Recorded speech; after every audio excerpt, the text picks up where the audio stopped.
प्राचीन काल में एक नदी के किनारे बसा नगर व्यापार का केंद्र था। फिर आए उस नगर के बुरे दिन, जब एक वर्ष भारी वर्षा हुई। नदी ने अपना रास्ता बदल दिया। लोगों के लिए पीने का पानी न रहा और देखते ही देखते नगर वीरान हो गया। अब वह जगह केवल चूहों के लायक रह गई।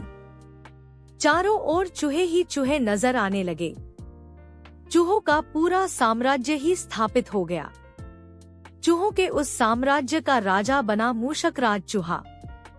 चूहों का भाग्य देखो, उनके बसने के बाद नगर के बाहर जमीन से एक पानी का स्रोत फूट पड़ा और वह एक बड़ा जलाशय बन गया।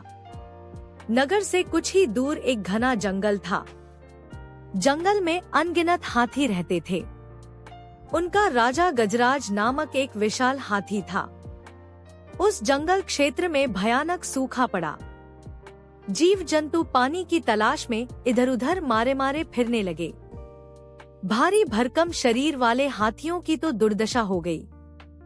हाथियों के बच्चे प्यास से व्याकुल होकर चिल्लाने व दम तोड़ने लगे।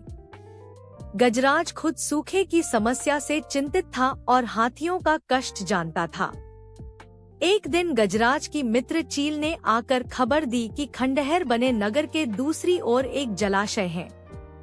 गजराज ने सबको तुरंत उस जलाशय की ओर चलने का आदेश दिया। सैकड़ों हाथी प्यास बुझाने डोलते हुए चल पड़े।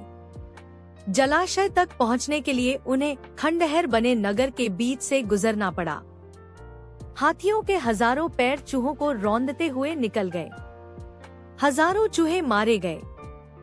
खंडहर नगर की सड़कें चूहों के खूनमांस के कीचड़ से लथपथ हो गई। मुसीबत यहीं खत्म नहीं हुई। हाथियों का दल फिर उसी रास्ते से लौटा।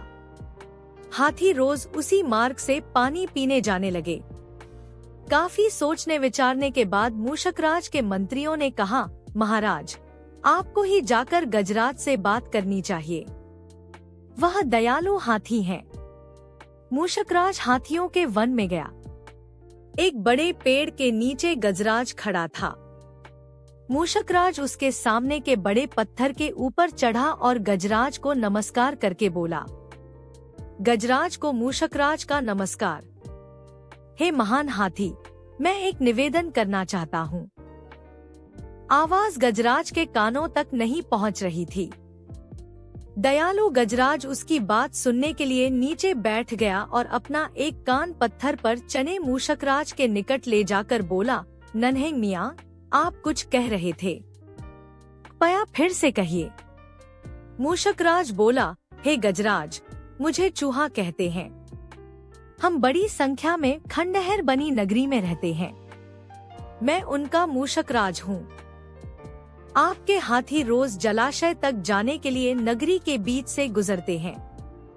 हर बार उनके पैरों तले कुचले जाकर हजारों चूहे मरते हैं। यह मूषक सहार बंद न हुआ तो हम नष्ट हो जाएंगे। गजराज ने दुख भरे स्वर में कहा, मूषकराज, आपकी बात सुन मुझे बहुत शोक हुआ।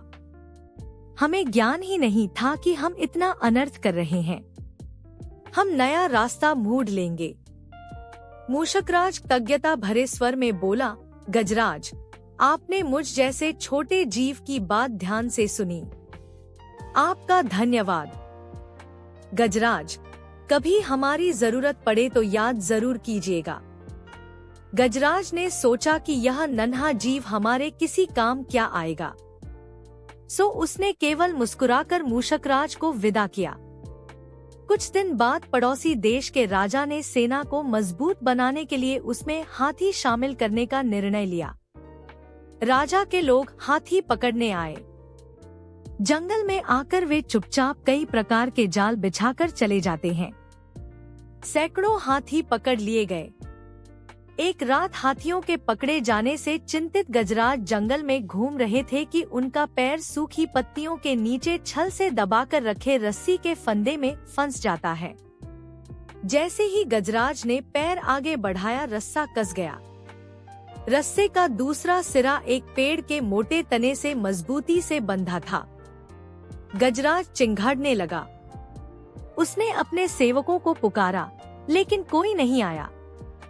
कौन फंदे में फंसे हाथी के निकट आएगा। एक युवा जंगली भैंसा गजराज का बहुत आदर करता था। जब वह भैंसा छोटा था तो एक बार वह एक गड्ढे में जा गिरा था।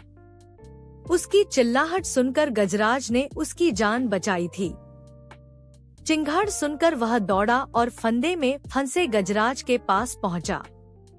गजराज की हालत देख उसे बहुत धक्का लगा। वह चीखा, यह कैसा अन्याय है। गजराज, बताइए क्या करूं?